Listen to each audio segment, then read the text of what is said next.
have accomplished this year, and that's exactly what the annual CLAP Awards aim to do. The awards showcase Shippensburg's finest.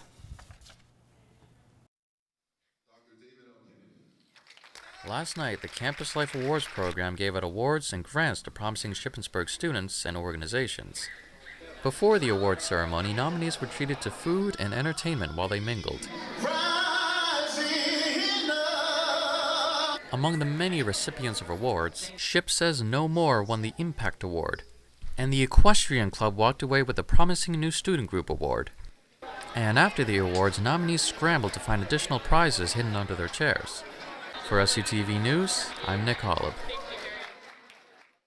There were dozens of nominees, so the judges had a tough time choosing the winners this year.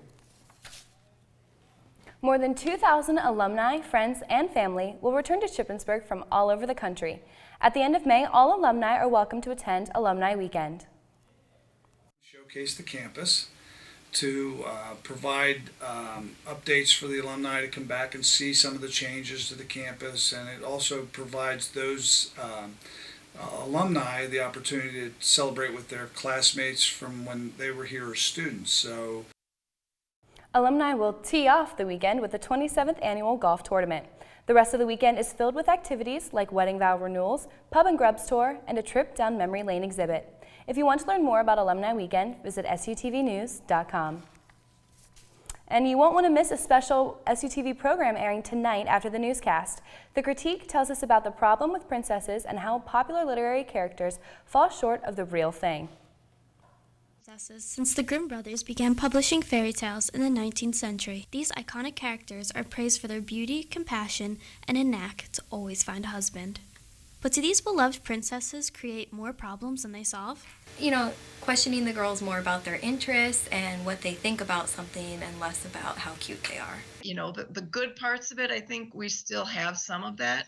But I also think that, you know, there's this other category that's the spoiled brat image. Movies and television today feature top-notch special effects, the best actors in the biz, and fresh new storylines, but they often fall short in the character department. I think if you're showing their emotions and their struggles and their achievements and their challenges all in one character, I think then you're really getting that experience. And sometimes you can really tell when stuff is written by women and when it's written by men.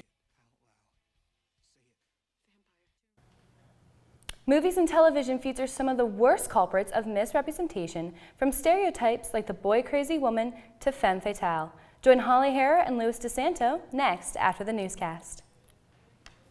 Coming out now on SUTV News, find out how to relieve stress of finals week. And catch up on the latest world news. Stay with us.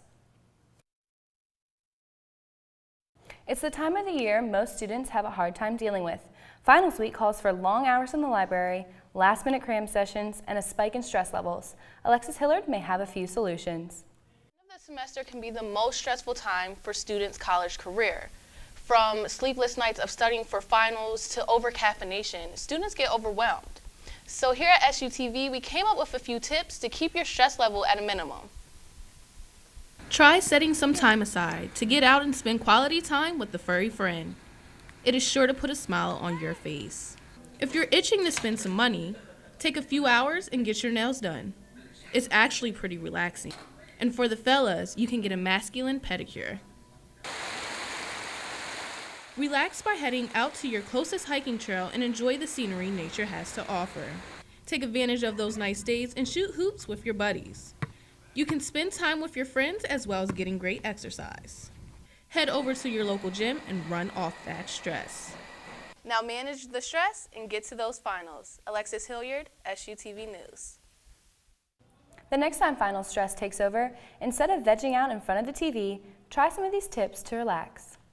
And speaking of finals week, head to the library on Monday night to share some milk and cookies with President Dr. Jody Harpster. Take a study break and ask some questions to the man in charge from 7 to 8 in Lehman Library. SU professors are known for their excellence in and outside the classroom. Dr. Wendy Becker is no exception. Dr. Becker is the newest fellow of the Society of Industrial Organizational Psychology, or otherwise known as SIOP. My research has been recognized, my service has been recognized, all of my teaching has been recognized by my peers. So it's very unusual to get this award, and I'm really proud to get it. SciOp houses over 8,000 members, and only 5% of those members become fellows. It's good to know that Dr. Becker is in very elite company. From demonstrations erupting throughout the U.S. to the trial of a movie theater massacre, here is Andrew Robinson with the latest headlines from around the globe. Baltimore police custody. Good evening, I'm Andrew Robinson with your latest world news. A report from someone in the police van with Gray said he was intentionally trying to injure himself. Baltimore City Police are expected to hand the investigation over to the state's attorney's office tomorrow. Peaceful protests over Gray's death led to rioting and looting earlier this week in the city. On Monday, more than 200 people were arrested and more than 150 buildings were set ablaze. A curfew implemented and the presence of the National Guard cut down arrests Tuesday and Wednesday evening. Protests are sparking in cities throughout the country, from New York to Los Angeles. Relief efforts continue in Nepal following a 7.8 magnitude earthquake last weekend, but officials say getting aid into the country is problematic. Thousands of people are fleeing as aid supplies run low. 2 people rescued today survived after 6 days of living underneath the rubble. The death toll in Nepal surpassed 5,500 and leaves more than 9,000 people injured. It's the deadliest natural disaster in Nepal in more than 80 years. This week, the Supreme Court is hearing whether same-sex unions are constitutional. 37 states and the District of Columbia legalized same-sex marriages. Several states have banned it, and some have it under court review. A decision is expected by the Supreme Court in June. Several people are injured or lost a friend in the Aurora, Colorado movie theater shooting in 2012 took to the stands earlier this week to testify in the trial of James Holmes. He is the man accused of killing 12 people and injuring dozens after opening fire in a Colorado movie theater in 2012. Prosecutors want to prove Holmes was not insane when the crime was committed. If convicted, he could be executed. And finally tonight, NASA's Mercury Messenger space probe is out of fuel and set to crash moments ago into Mercury. A spokeswoman said the probe hit the planet at almost 9,000 miles per hour. Messenger launched in 2004 and traveled more than 6 years before orbiting Mercury in 2011. That's all of your world news for this week. Follow me on Twitter at Robinson Reports.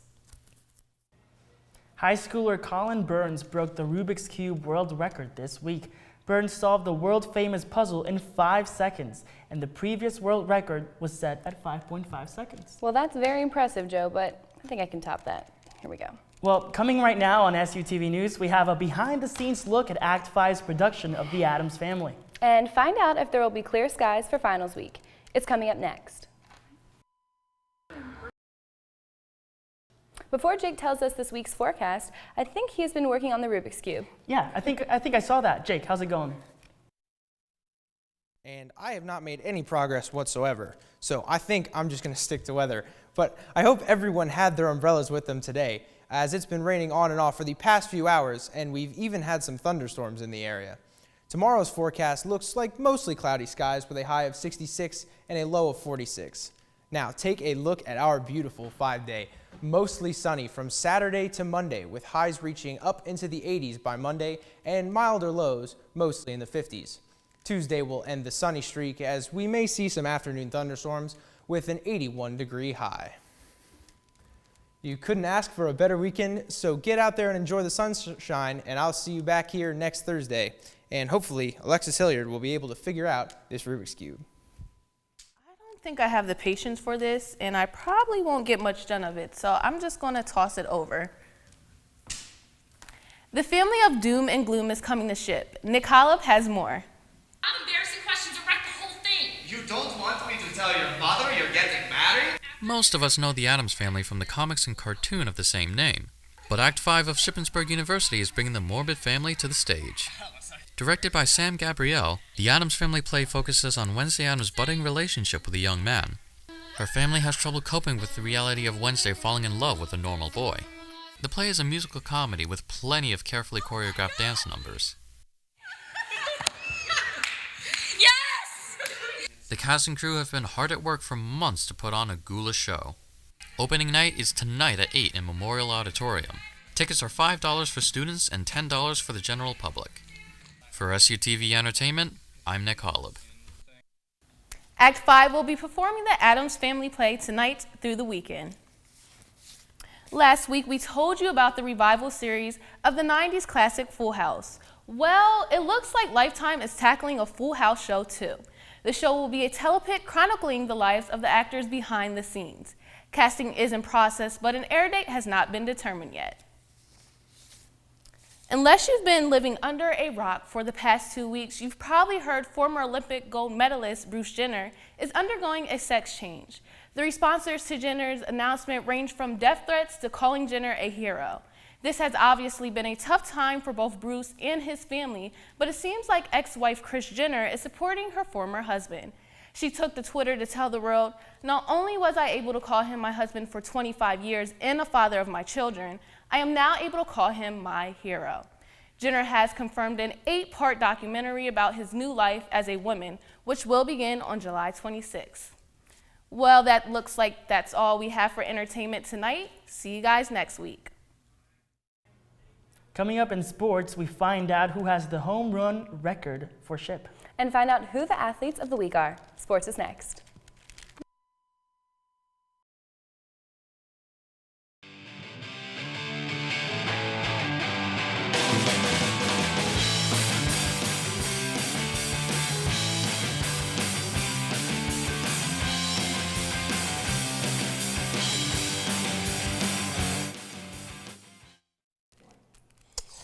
Yeah, I'm not having any luck with this either. Let's just jump into sports. Thanks for tuning in to SUTV. We have a special guest here to talk about the NFL draft. But first, let's take a look at what SHIP athletes are being recognized this week. On the diamond, sophomore Jake Kennedy has hit his way into the Shippensburg record books. Kennedy became the all-time home run leader last week after hitting his 18th blast of the season. Kennedy surpassed former Raider and Los Angeles Dodger Todd Milaskas for single-season home runs. Jake was named to the 2015 All-PSAC Eastern Division First team earlier this week. The baseball team finished their 2015 season with a .500 record of 25-25. Softball players Maddie Justice and Liz Parkins were named player and pitcher, respectively, of the week. Justice had 12 hits and 22 at-bats last week. She ended the season with a .346 batting average. Parkins was named pitcher of the week after pitching her first no-hitter at the collegiate level on Saturday. She finished the season with a 2.75 ERA. Once again, the track team is cleaning up in the PSAC. Kiana Tucker, Liz Smith, and Peter Gelston were awarded the title of Track and Field Athletes of the Week. Tucker is second in the PSAC and 21st on the Division II performance list in the 800 meter. Last week, she ran the 800 in 2 minutes and 11.91 seconds, making her the first Raider this season to qualify for the NCAA Provisional. On the field side of the women, Smith beat her own school record in shot put with a throw of 46 feet 8 inches. She now sits number 1 in the PSAC standings. For the men, Gelston improved his own school record, running the 3,000 meter steeplechase in 9 minutes 3.44 seconds. He now ranks 16th on the Division II performance list. Even though the weather has just begun to feel like spring, the spring sports season has already come to a close. The women's lacrosse team finished the season with a 3-14 record. The softball team ended with a 17-18 record, and the baseball team completed their regular season with a winning record of 25-23. Well, with the NFL draft starting tonight, Red Raider commentator Kyle Toomey is here to talk about SHIP's former wide receiver, Trevor Harming, entering the draft. Thanks for being here, Kyle. How you doing? It's not a problem. Trevor was an outstanding player during his time here at SHIP. We can see that by just taking a look at a few of his stats. Harmon had 321 total receptions for 4,249 yards. 61 of them were touchdowns. It's a pretty impressive resume, if you ask me. I've had the pleasure of commentating some of those, and you know, he had his pro day at Temple University on March 18th, where he put up a split in the 40-yard dash of 4.61 and 4.63. He also had a 31-inch vertical leap and put up 19 reps in the 225-pound bench press. Now, if that's not impressive enough, you can take it from NFL analyst's own Gil Brandt, who said that Trevor Harmon was the standout player of the day. And it just so happened that Trevor's agent is the same as Marcus Mariota. Ryan Tollner said that Trevor put himself in the best possible situation that you could have, for a school Division II like Shippensburg. So if he is or was to get drafted, look for him in rounds 4 through 7 on Saturday. Yeah, we'll definitely be watching that on Saturday. And SUTV wishes Trevor the best of luck. That's all we have for sports this week. I have to watch this madness that is the NFL draft and try to figure out what Chip Kelly's big move is. Back to you guys at the desk. Thanks, guys. Well, as you can see, we're unsuccessful with this Rubik's Cube, but if you think you can solve a Rubik's Cube in less than 5 seconds, post a video to our Facebook page. Show us your skills. Exactly, and while you're at the Facebook page, you can go ahead and like us. Yes, well, that's it for SUTV News. I'm Lucy Davis. And I'm Joe Rodriguez. Also, remember to follow us on Instagram and Twitter at SUTV News. Thank you for joining, and we'll see you next time.